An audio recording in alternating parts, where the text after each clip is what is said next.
آقا چمدون رمزا رو فراموش نکنید. میگن ترکیه دوزبازاره. داداش ترکیه تشریف میبری ها؟ عازمی؟ آره داداش. با رحمان رحیم صدا داشتید یه چند روزی مجانی داریم میریم ترکیه که کنیم برگردیم جفت خالی. مجانی؟ آره داداش. چی میگی؟ مگه میشه؟ مارگت مجانی الان بابا بچه مش نمیکنه. نه من یه دوستی دارم رجب از ترکیه میخواد جنس بیاره، ما رو داره میبره که از پاسپورتامون استفاده کنه. اونجایی که من یادم میاد من تو رو میشناسم هر کی دور وارد بوده گداگودول بوده غیر ما. این رفیق از کجا پیدا کردی تو؟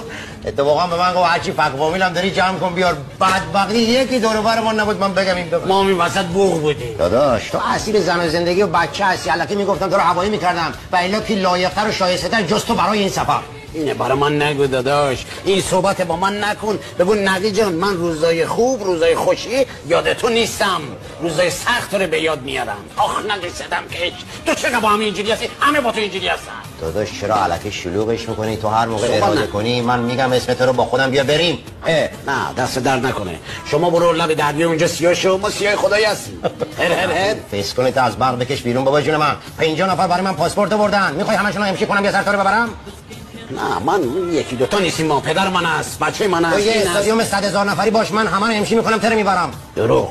مرگ تو دروغ. والله. چی میگی؟